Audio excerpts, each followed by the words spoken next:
Selamat siang teman-teman.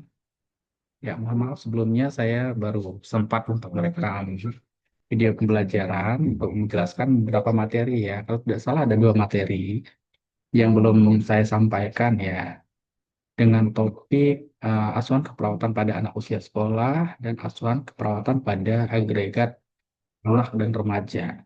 Ya, saya harap rekaman video saya hari ini bisa mengakomodir dua materi tersebut sehingga teman-teman dapat mengakses video tersebut di YouTube ya. Baik, saya share screen terlebih dahulu. Hmm. Ya, semoga PPT-nya terlihat ya teman-teman. Ya, jadi topik materi hari ini terkait dengan asuhan perawatan pada anak sekolah itu ya. Settingnya di sekolah sehingga teman-teman kita akan membahas apa sih yang khas ya terkait dengan asuhan perawatan anak usia sekolah. Ya. Ya, karena yang kita bahas adalah asuhan perawatan, jadi yang saya tampilkan terkait dengan proses keperawatan mulai dari tahap mengkaji sampai dengan tahap mengevaluasi, gitu ya. Sebetulnya tahapan asuhan perawatan itu sama aja, gitu ya, di setiap mata kuliah di keperawatan. Mungkin teman-teman sudah belajar ya di keperawatan dewasa dan lain sebagainya. Tapi saya ingin capture gitu ya, bahwa di keperawatan komunitas itu pembedanya ada di eh, analisis data, kemudian memprioritaskan masalah dan di bagian intervensi keperawatan. Ya, terutama pada saat mengkaji, teman-teman kita ada instrumen, instrumen Windshield Survey gitu ya, di mana teman-teman akan melakukan survei ke lapangan untuk mengcapture masalah masalah kesehatan yang terjadi di wilayah tersebut, gitu ya. Kemudian em, teman-teman juga melakukan wawancara ya dengan tokoh masyarakat di wilayah tersebut. Itu juga bagian dari cara untuk mengcapture masalah kesehatan. Kemudian teman-teman juga akan menggunakan instrumen pengkajian. Nah, karena setiap wilayah karakteristiknya adalah berbeda, sehingga teman-teman perlu merancang instrumen pengkajian perawatan komunitas. Nah, kalau di perawatan komunitas, rujukan dalam merancang instrumen ya, atau kuesioner itu adalah CAP, ya, Community as a Partner gitu ya, di mana di Community as a Partner itu ada core community dan subsistemnya. Community itu ada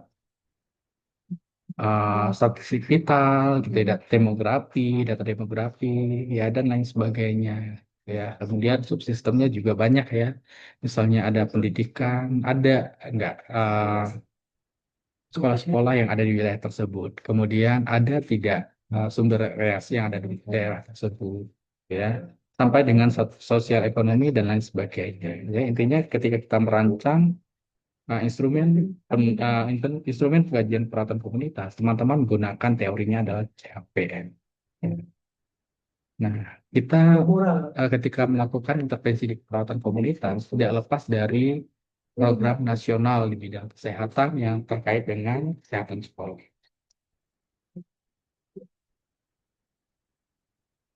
Ya. Di mana intervensi yang teman-teman susun itu harus bisa mendukung program pemerintah. Itu intinya. Program pemerintah terkait dengan kesehatan anak sekolah, gitu ya.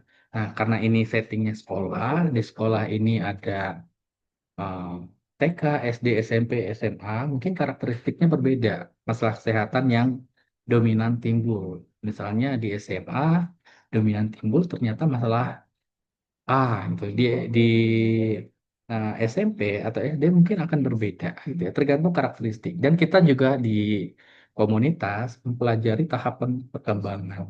Ya, jadi kebutuhan setiap tahapan perkembangan akan berbeda-beda, kebutuhan akan kesehatannya juga akan berbeda-beda, gitu ya. tergantung faktor risiko yang uh, timbul, yang ada di kelompok usia tersebut ya. Nah, ini kita sepakati bersama bahwa anak usia sekolah merupakan anak yang usianya lebih dari 6 tahun hingga 18 tahun. Ya, anak usia sekolah artinya dari SD, SMP, SMA, ya, yang kita pelajari. Nah, ini situasi yang terjadi saat ini di mana masalah gizi, masalah kesehatan reproduksi, kebersihan diri, kekerasan uh, dan cedera sampai dengan kesehatan jiwa itu terjadi gitu ya pada anak usia sekolah. Walaupun secara prevalensi tidak terlalu besar persentasenya ya, namun jika dibiarkan tidak dilakukan intervensi akan mempengaruhi kesehatan anak anak tersebut gitu ya, di mana kita bisa sepakati bahwa anak usia sekolah akan menjadi penentu masa depan berikutnya, akan menjadi penerus ya generasi penerus bangsa ya. Nah, contohnya status gizi, gitu ya. Ada anemia, kemudian kurus, gemuk, stunting, gitu ya, kebersihan diri, ada yang karisdentis, diare, kecacingan, bahkan beberapa waktu yang lalu kita mendengar berita ada yang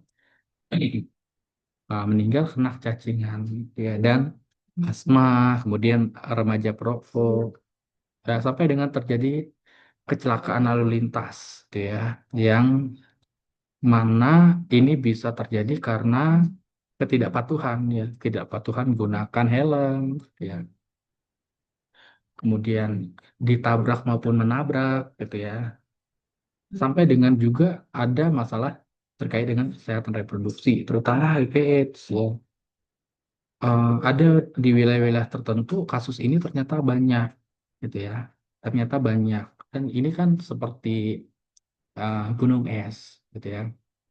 Yang tampak di luar sedikit gitu ya.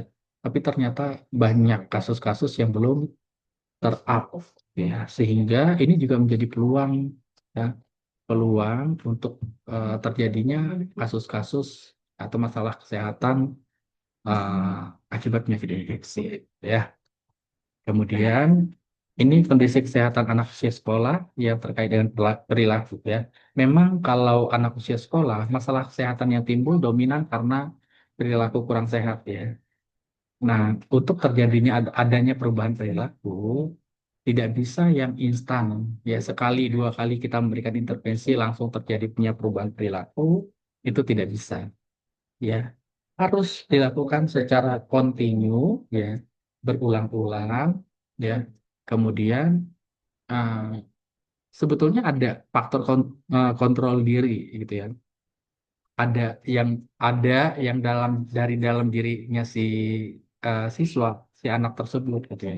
Adanya self control dan efikasi diri yang mau apa ya? Yang memotivasi, yang memotivasi atau menimbulkan suatu tindakan tertentu. Ya, contohnya kaitannya dengan asupan gizi. 65% tidak sarapan.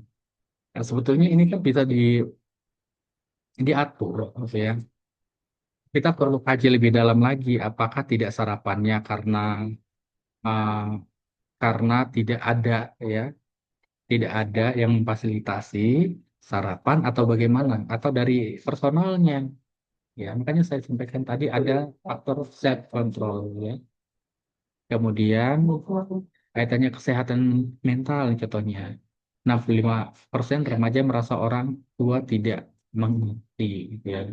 Bahkan waktu saya ikut penjaringan di salah satu puskesmas ya, ketika kami melakukan pengkajian kesehatan jiwa pada remaja, ada beberapa orang yang mengisi kuesioner ya, dan dihitung secara kuantitatif memiliki faktor risiko bunuh diri yang tinggi. Ada ya. Jadi saking kompleksnya masalah kesehatan yang ada pada anak usia sekolah gitu ya. Bahkan sekarang banyak kita temukan, ada kita temukan kasus-kasus anak usia sekolah yang stres, depresi. Ya. Nah, ini sangat prihatin dan perlu diperlukan intervensi di tingkat sekolah maupun tingkat keluarga. Ya, jadi kontrol keluarga juga penting. Kontrol sekolah juga sangat penting. Gitu ya. Jadi tidak kita saja yang berjalan, tapi harus beriringan. Ya. Ini kondisi sarana dan prasarana di sekolah. Ada sekolah yang belum memiliki UKS. Ada. Ya. Mungkin kalau teman-teman di daerah perkotaan uh, lebih banyak yang sudah memiliki UKS, tapi pemanfaatannya dirasa belum optimal. Kemudian 30% sekolah belum memiliki sumber air yang cukup. Ya, tapi di beberapa wilayah kondisinya begini. Mungkin kalau teman-teman hanya memotret daerah perkotaan, case seperti ini tidak akan ditemukan. Ya, tapi kalau teman-teman memprotesnya secara keseluruhan, gitu ya, dari semua tingkatan, ya, perkotaan, pedesaan, tingkat sosial ekonomi menengah ke bawah, ya, dengan variasi yang lebih bervariatif, ya, teman-teman akan menemukan case-case sekolah yang belum memiliki air, belum memiliki jamban dan lain sebagainya. Nah, ini perilaku terkait dengan perilaku ya. Ini uh, 4 faktor ya yang mempengaruhi kesehatan seseorang. Yang pertama perilaku, ya. Yang paling dominan ya terkait dengan perilaku dan lingkungan sebetulnya. Lingkungan ini termasuk lingkungan sosial ya dan lingkungan keluarga gitu ya atau lingkungan sekolah ya. Lingkungan support system juga kaitannya dengan lingkungan gitu ya, support system dari keluarga, dari teman sebaya, kemudian dari pihak sekolah ini akan mempengaruhi. Ya, kemudian perilaku. Ya, perilaku kalau kita ngomong perilaku akan ada faktor yang tadi self control ya. Ketika suatu perilaku makan tidak sehat nih contohnya terus dilakukan, artinya self controlnya kan kurang ya. Dan pelayanan kesehatan serta genetik. Kemudian ini rekomendasi WHO terkait dengan penerapan uh, sekolah sehat. Yang pertama pernikahan dan kehamilan usia remaja kita perlu lakukan KIE, penanaman life skill, ya ada kurikulum di sekolah ya yang berkaitannya dengan kesehatan reproduksi. Kemudian penyakit yang dapat dicegah dengan imunisasi, ya kita galakkan, ya, lakukan kampanye imunisasi, gitu ya. Imunisasi human papilloma virus pada remaja putri, campak, rubella, dan booster tetanus. EMS dan HIV, kita perlu meningkatkan pengetahuan secara komprehensif dan penanaman lifestyle. Ya, life skill, sorry. Penyakit tidak menular, kaitannya dengan gizi seimbang, aktivitas fisik yang rutin dilakukan, ya. Minimal 60 menit dalam sehari, ya. Aktivitas fisik kan ini sesuatu yang segala sesuatu yang menyebabkan pengeluaran energi itu disebut aktivitas sebetulnya, ya.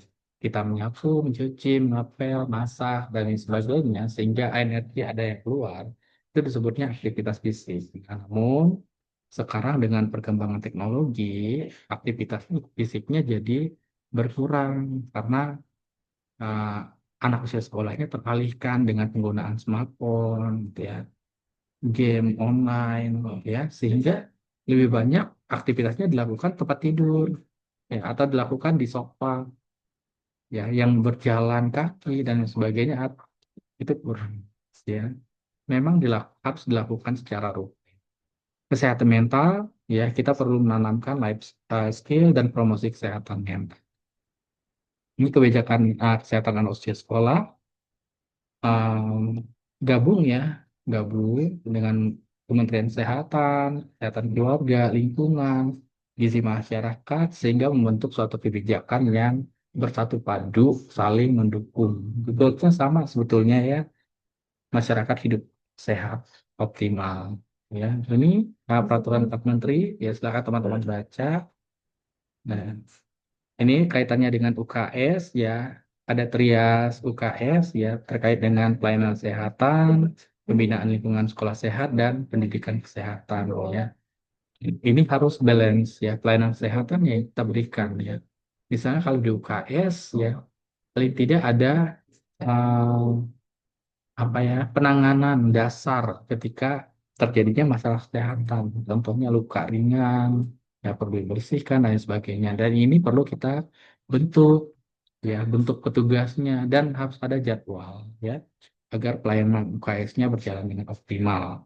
Pendidikan kesehatan ya ini harus sejalan, ya termasuk di dalamnya ada internalisasi dari kurikulum ya berbasis kesehatan ya agar saat belajar siswa pun bisa tahu tentang uh, cara untuk melakukan pencegahan, upaya pencegahan penyakit. Kemudian pembinaan lingkungan sehat, ya kaitannya dengan modifikasi lingkungan ya. Kalau di masyarakat, terutama di setting keluarga itu ada modifikasi lingkungan. Di sekolah pun seperti itu. Ya, ada pemeliharaan sanitasi sekolah, pengelolaan sampah, kemudian pemberantasan sarang nyamuk dan lain sebagainya yang dilakukan, yang bisa dilakukan di tingkat RT atau RW. Ini strategi peningkatan kesehatan anak usia sekolah ya dengan UKS agar lebih optimal, misalnya dengan deteksi dini, kemudian promosi kesehatan, ya manajemen ya pencegahan penyakit dan lain sebagainya, termasuk kantin sehat ya, kantin sehat. Kita perlu memberikan edukasi kepada petugas kantin, gimana caranya menyiapkan uh, makanan atau jajanan yang sehat, yang aman untuk anak-anak sekolah.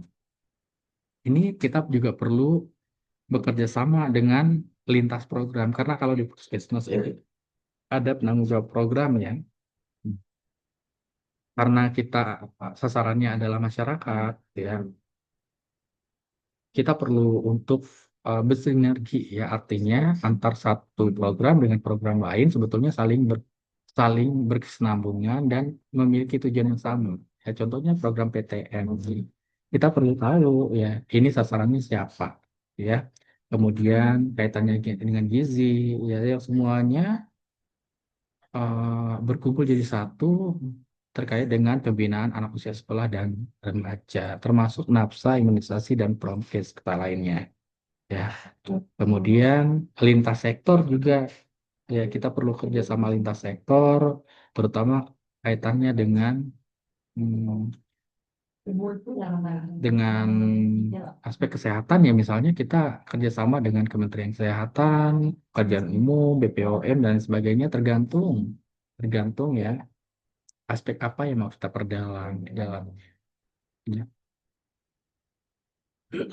Ini lintas program ya, tiap sekolah bekerja sama dengan Direktorat PPTM dan lain sebagainya gitu ya, bisa teman-teman baca.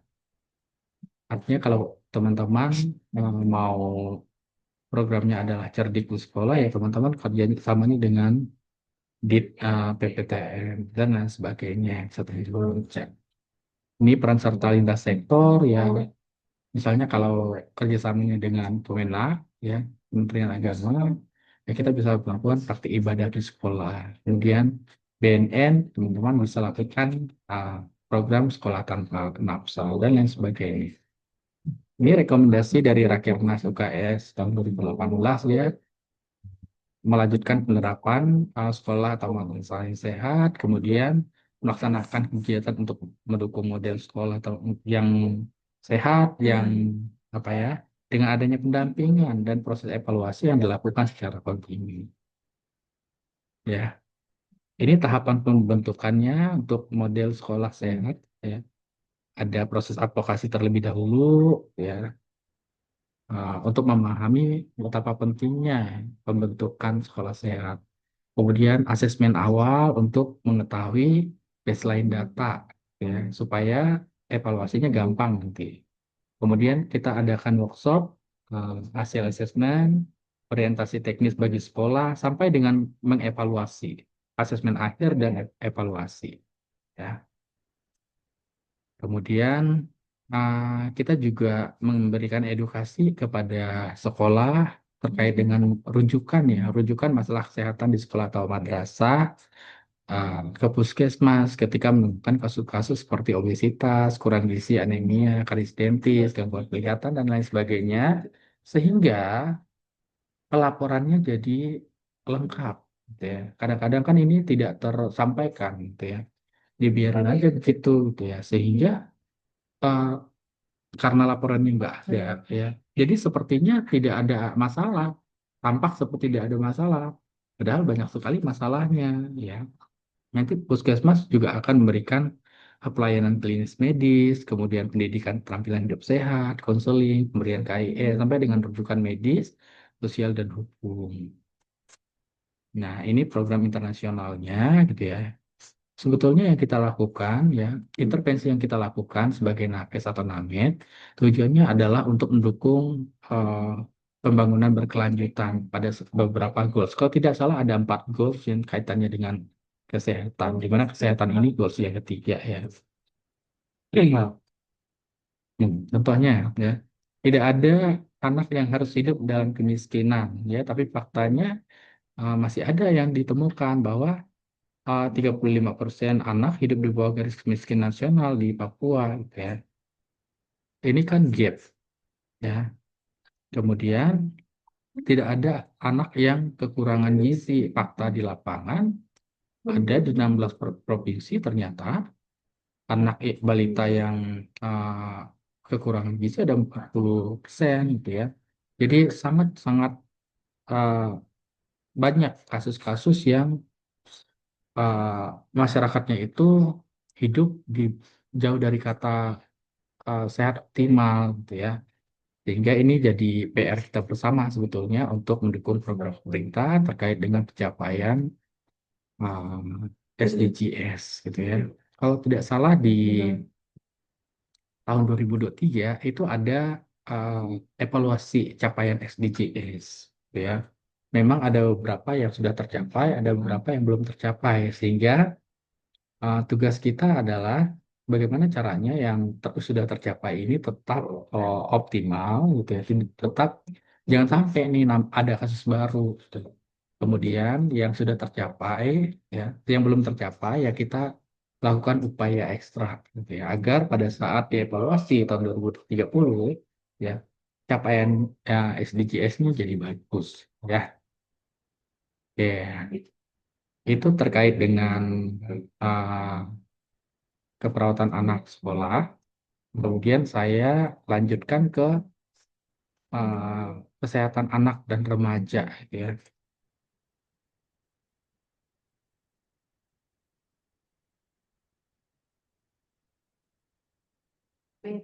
Ya, ini terkait dengan anak dan remaja.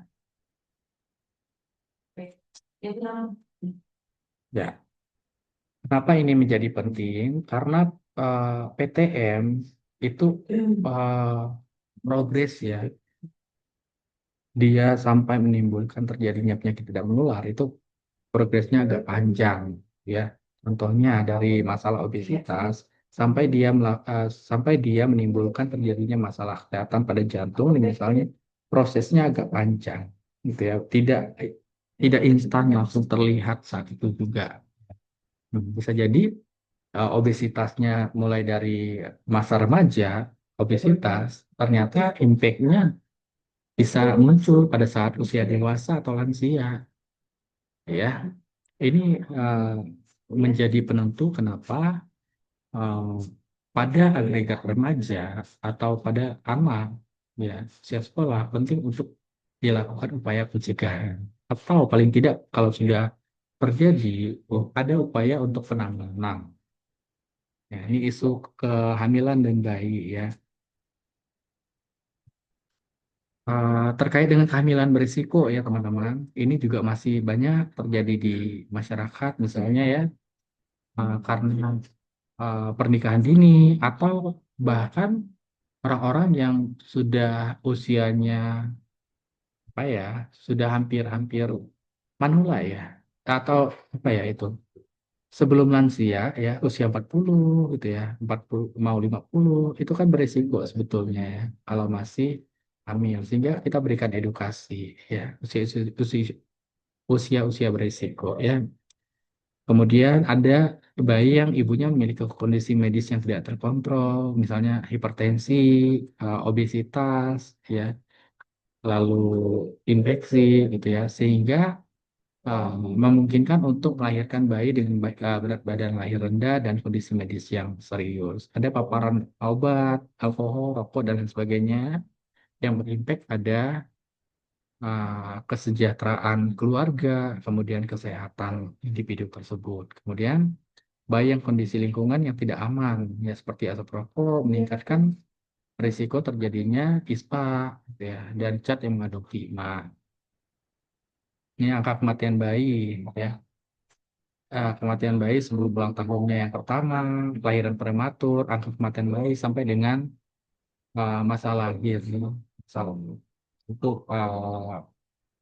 yang menjadi uh, faktor kontribusi, ya, faktor yang berkontribusi menyebabkan terjadinya peningkatan angka kematian bayi. Ya, ini penyebab utama kematian bayi ada cacat bawaan, kecelakaan seperti sesak, ya, gangguan terkait usaha kehamilan pendek, sindrom bayi meninggal tiba-tiba, gitu ya. Kemudian bayi prematur dan bayi BBLR, ya, stres kronis, ya.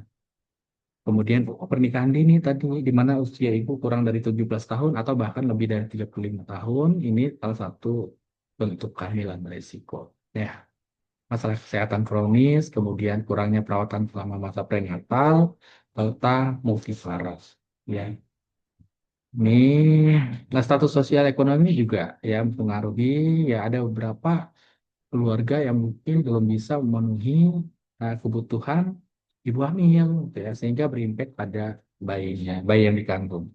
Kemudian kebiasaan ibu yang tidak sehat sampai dengan status minoritas.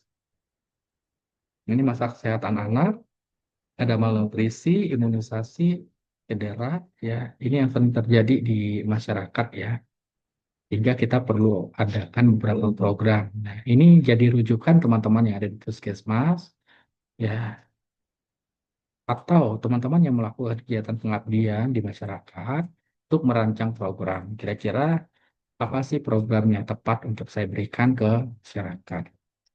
Ini penganiayaan anak juga ya masih ada, ya terjadi. Kemudian anak berkebutuhan khusus gitu ya, risiko bullying, ya, terutama dia kalau dia sekolah di sekolah umum ada kondisi begitu, ada, masih ada. Ya, walaupun pemerintah saat ini menyediakan ya akses sekolah untuk anak-anak berkebutuhan khusus, ya. Intinya jangan ada diskriminasi terkait dengan uh, kebutuhan pendidikan. Ada kebutuhan khusus juga perlu untuk mengenyam pendidikan, ya, dengan cara-cara atau tempat-tempat yang khusus, ya, yang perlu difasilitasi oleh pemerintah. Nah, ini masalah kesehatan remaja. Kalau di luar itu ada yang namanya Youth Risk Behavior Surveillance System. Ya, kalau di Indonesia juga ada sebetulnya, ya, ada yang mengkaji, ya, khusus mempotret masalah kesehatan yang ada di remaja. Kalau tidak salah, saya kalau baca artikel itu sering membaca dari UNICEF, ya. UNICEF juga sering menyoroti masalah kesehatan pada remaja. Coba nanti teman-teman cek beberapa artikel yang ditulis oleh UNICEF. Ya, di sana banyak membahas prevalensi masalah kesehatan remaja. Ini perilaku seksual berisiko juga, ya, walaupun sempat menurun, ya, tapi ternyata masih ada aja, gitu ya.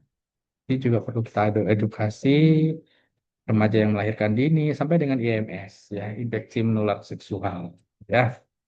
Kemudian ini faktor yang mempengaruhi kesehatan anak dan remaja, masalah gizi, keamanan, penggunaan dan pelayanan kesehatan sampai dengan orang tua ah, atau pengasuh terkait dengan pendidikannya, ya.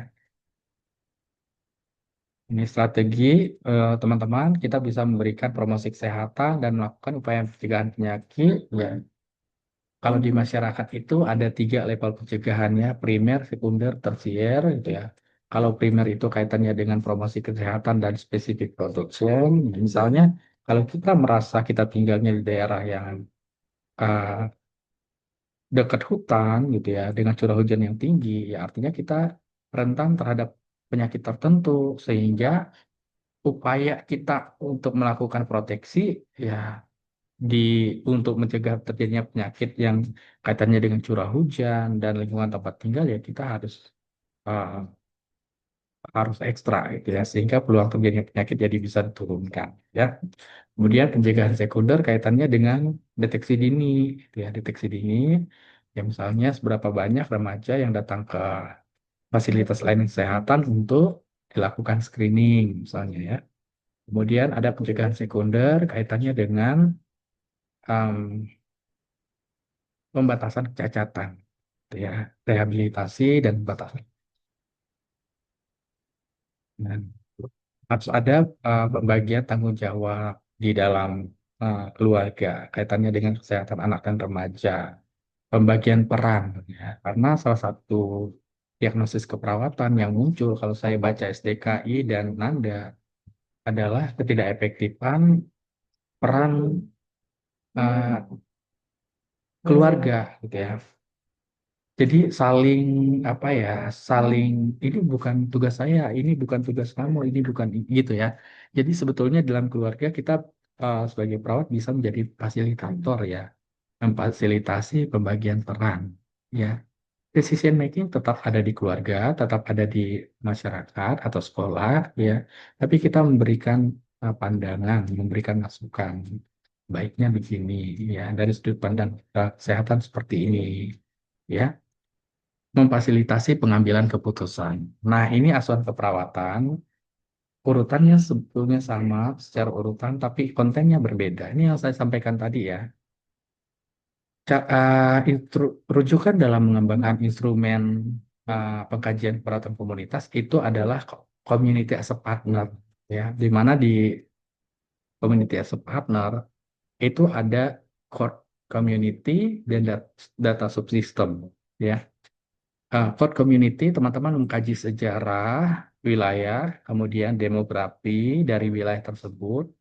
Kalau di keluarga, settingnya keluarga, kita perlu kaji tipe keluarganya, status perkawinan, ya, sampai dengan statistik vital terkait angka kematian dan angka kelahiran atau angka kesakitan. Kemudian data subsistemnya kita perlu kaji lingkungan fisik, kemudian pelayanan kesehatan dan sosial, ekonomi, sampai dengan fasilitas rekreasi yang ada di wilayah tersebut. Ya, karena kembali lagi ke konsep sehat sakit, ya sehat kalau biopsikososiokultural spiritualnya dalam kondisi sejahtera. Kita juga perlu mengkaji data persepsi ya, persepsi masyarakat dan persepsi perawat terhadap kesehatan ya. Sehat untuk kita, buat masyarakat belum tentu sehat menurut pandangan perawatnya. Kemudian diagnosis perawatan dibagi menjadi tiga, ada aktual, risiko, dan wellness. Dan terkait dengan tiga diagnosis perawatan ini akan muncul di soal-soal uji kompetensi. Um, Cara teman-teman mengurutkan. Dan teman-teman seharusnya udah tahu ya ciri khas dari ketiga diagnosis perawatan ini, aktual redaksinya seperti apa, risiko redaksinya seperti apa, wellness redaksi seperti apa. Kalau nanti pertanyaannya adalah diagnosis keperawatan utama, apa diagnosis keperawatan utama berdasarkan kasus tersebut? Maka jawabannya pilihlah ya pilihan jawaban yang datanya lebih dominan. Ya, nanti kita akan pelajari sama-sama ya ketika teman-teman sudah melanjutkan pendidikan nurse. Kemudian teman-teman juga akan memprioritaskan masalah. Kalau di keperawatan komunitas itu kita memprioritaskan masalah berdasarkan teorinya Lancaster ya, Stanhope dan Lancaster. Dan ada satu lagi untuk memprioritaskan masalah ya. Nanti saya recall kembali ya, setelah lupa ingatnya. Menetapkan sasaran, kemudian menetapkan tujuan serta rencana intervensi. Ya. Prioritas kita lihat ya dari aspek kesadaran masyarakat akan masalah, motivasi masyarakat menyelesaikan masalah sampai dengan bagaimana caranya, apakah ini mempercepat penyelesaian masalah dengan resolusi yang dapat dicapai. Ya, ini contohnya ya. Kalau sifat masalah, jadi cara ngitungnya adalah dari aspek nomor 1 sampai dengan nomor 5, teman-teman gunakan rumus ya. Misalnya dari masalah pertama, misal teman-teman punya 5 masalah perawatan yang tegakkan, artinya teman-teman punya 5 tabel ini, gitu ya. Misalnya masalah perawatan pertama, teman-teman hitung dari sifat masalahnya. Rumusnya adalah jumlah skor ya dibagi skor tertinggi dikali bobot ya. Artinya misalnya kita di sini skornya 2 ya, dari sifat masalahnya 2, 1, 3, 2, 1. 2 dibagi 3 dikali 1 dapatnya berapa? Terus di sini misalnya 3, 3 dibagi 4 dikali 3 dapatnya sekian. Terus dari modifikasi kondisi masalah, misalnya 1, 1 dibagi 3 dikali 4 berapa? Sampai udah dapat nih hasil semuanya dijumlahkan. Begitu juga dengan diagnosis masalah perawatan yang kedua. Ya, nanti di bagian sini urutkan berdasarkan urutan skor yang paling tinggi. Nah, kalau saya kasih contoh masalah perawatannya adalah ini, berarti secara prioritas ini menurut Erpin, ya. Yang ini menurut Lancaster, yang ini menurut Erpin. Boleh gunakan salah satunya saja, yang mana menurut teman-teman gampang. Menurut Erpin, ini kalau saya kasih contoh 1, 2, 3, 4 masalah perawatan yang ditegakkan. Dari pentingnya penyelesaian masalah untuk diagnosis ini berapa sampai dengan ranking semua masalah bla bla bla, lalu skornya total. Nah, dari 4 masalah perawatan ini saya bisa melihat, oh, yang ada di prioritas pertama ketidakefektifan perilaku, prioritas kedua ada di gaya hidup kurang gerak, prioritas ketiga ada di defisiensi, prioritas keempat ada di perilaku sehat dan cenderung berisiko. Ya,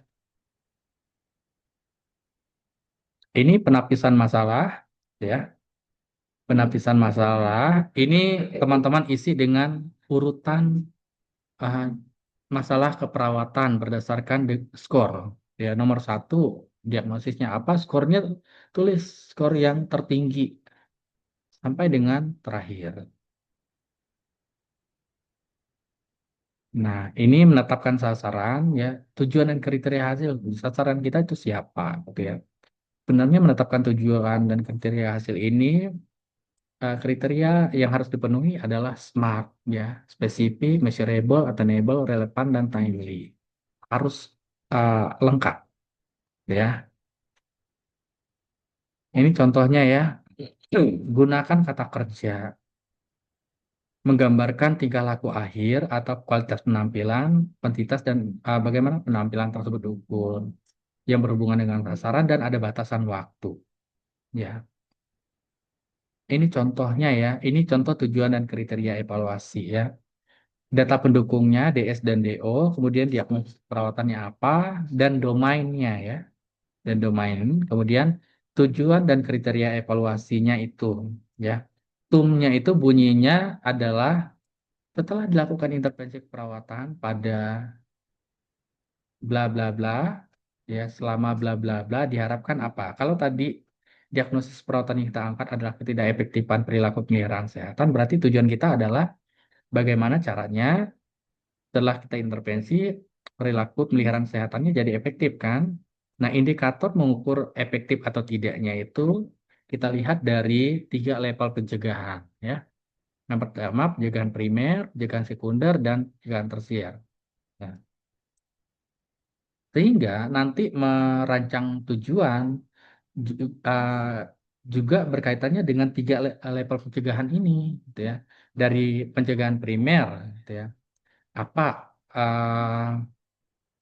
intervensinya? Level pencegahan sekunder apa intervensinya, gitu ya. Jadi intervensi adalah jalan, ya, untuk mencapai tujuan dan kriteria evaluasi, ya. Ini menetapkan rencana, gitu ya. Hal apa yang harus dilakukan, targetnya siapa yang menjadi sasaran, waktunya kapan dilakukan, tempatnya di mana, sampai dengan jumlahnya berapa banyak. Nah, ini contohnya ya. Kalau tadi ya, prevensi primer, contohnya dari aspek promosi kesehatan dan spesifik protection ya. Bagaimana caranya nih di rencana keperawatan juga muncul, gitu ya. Juga muncul aspek primer apa intervensi keperawatan yang kita lakukan. Kemudian Sekunder apa yang kita lakukan prevensi primer ya. Jadi 1, 2, 3 yang ini berisi tentang intervensi keperawatan untuk mencapai yang ini. Ya. Ini implementasi keperawatan. Kalau di keperawatan komunitas, implementasi dan evaluasi itu digabung dalam satu tabel, ya. Karena setelah begitu selesai tindakan, langsung kita evaluasi, langsung kita buat SOAP-nya, ya. Baik, mungkin itu saja yang bisa saya sampaikan, teman-teman. Nanti kalau ada pertanyaan, teman-teman boleh sampaikan melalui Sipen, ya. Nanti Sipen akan fasilitasi list pertanyaannya dan kirimkan ke saya, sehingga saya bisa feedback pertanyaan dari teman-teman. Ya, baik itu saja dari saya teman-teman. Kurang lebihnya mohon maaf. Selamat siang, selamat melanjutkan aktivitasnya.